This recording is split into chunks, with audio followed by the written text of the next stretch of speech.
शेर का बच्चा, छोटा सा बच्चा भटक गया और जंगल में गुम गया और भेड़ों के साथ जाके रहने लग गया। धीरे धीरे सब मेमनाते मेमनाते बड़े हो रहे थे।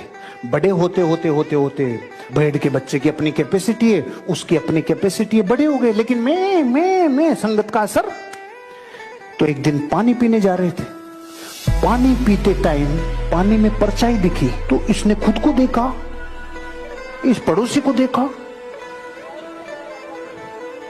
इतने में पहाड़ के ऊपर से दहाड़ मारी इसके बाप ने। तो ये सब, हाँ, इसने तीन तरफ देखा, लेफ्ट राइट, ये मैं नहीं हूं, फिर खुद को और फिर उसको, मैं तो उसके जैसा हूं रे। तो ये मैं ऐसा कर रहा था ना, इसने चालू किया था कि मैं उसके जैसा हो गया। वो और दहाड़ मारे, एक दो, इसने एक दो, तीसरी में तो इसने जब मारी तो यब्बा गवाई रहा साला। और ये कौन थे? हम सब भारत के लोग ऐसे भेड़ों के बीच में हैं। भारत के टॉप 50 बड़े लोग हैं ना, उनकी हिस्ट्री, ज्योग्राफी, बायोग्राफी सब पढ़ लेना। इधर ही थे रे, धीरू भाई अंबानी इधर ही था, अमिताभ बच्चन इधर ही था, सब इधर ही थे। लेकिन इन्होंने कभी ना कभी किसी को दहाड़ते हुए देखा, खुद को देखा, पड़ोसियों को देखा और दहाड़ के कहा, मैं अमीर और कामयाब बन के रहूंगा। दुनिया गई भाड़ में। दुनिया क्या सोचेगी इस चक्कर में? कभी दुनिया के सक्सेसफुल लोग नहीं रहते, कभी नहीं रहते। मुकेश अंबानी ने नहीं सोचा, दुनिया बोलेगी साला नाई की दुकान खोल रहा हूं मैं। मुकेश अंबानी ने नहीं सोचा ये नहीं सोचा। टाटा ने ट्रक बनाता था, स्तुति बोलती थी कि नमक बेचूंगा तो दुनिया क्या कहेगी। कभी नहीं, कभी नहीं जिंदगी में। रिलायंस ने जूतों के शोरूम खोले, नहीं सोचा। अपनी जिंदगी में लोग क्या कहेंगे, ये गरीबों का मूल मंत्र है। लोग क्या कहेंगे ये मायने रखता उनके लिए। लेकिन जो लोग जिंदगी में, जिनको लोग सौभाग्यशाली कहते हैं ना, अरे रे ये तो सौभाग्यशाली है, टाटा, बिरला, डालमिया, सिंघानिया, अंबानी।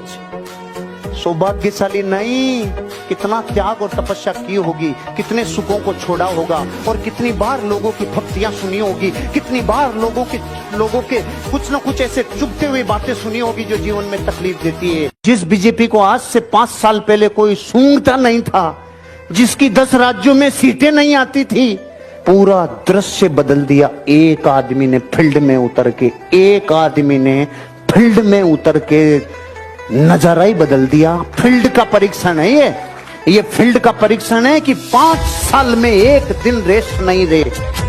बीमार भी होने का टाइम नहीं है, बीमार का भी टाइम नहीं है। छींक जुकाम का कभी देखा? मफलर, छींक, फू फू कभी देखी मोदी जी के? आपने ऐसे करते और कभी ऐसे देखा ढीलू ऐसे देखा कभी? जिसमें सपनों की एनर्जी होती है ना, उसको बीमार होने का भी टाइम नहीं मिलता। सीखो देश के लीडर से। किसी से बात करते टाइम अगर आई कांटेक्ट नहीं कर रहे हो, आपकी बात का कोई मतलब नहीं है। अगर नजरें नीचे करके बात कर रहे हो तो सामने वाला समझ जाएगा इसका कॉन्फिडेंस खत्म है, इसके माल में दम नहीं है, क्योंकि ये नीचे गर्दन करके और नीचे आंखें करके बात कर रहा है। जरूर कुछ गड़बड़ है। ऊपर देख के बात करते हो, इधर उधर देख के बात करते हो तो वो समझता है बहुत स्मार्ट बन रहा है, उसकी ईगो हर्ट होती है। Eye contact. सामने आईपीएस ऑफिसर बैठा हो, कलेक्टर बैठा हो, सीएम बैठा हो, जैसे बैठा वैसे बात करो। आई कांटेक्ट में रह के बात करो, आपकी बात सीधा दिल में जाएगी। अगर आप डिसाइड होना बंद। महान आशीर्वाद है प्रकृति का कि इंसान जो सोच सकता है वो ही सोच सकता है। जो इंसान कर सकता है बिना होने वाली चीज, ये सोच ही नहीं सकता। आज आपको पता चलेगा, अरे मतलब आज तक जो सोचा वो सब हो सकता था, लेकिन कानों के बीच में लेके घूम रहे हैं। कहाँ में जा रही है एनर्जी? कहाँ में जा रही है एनर्जी? या तो घटनाओं की बातें करने में, या लोगों की बातें करने में, या इधर उधर की जिंदगी की ऊर्जा इधर उधर ही खर्च हो रही है।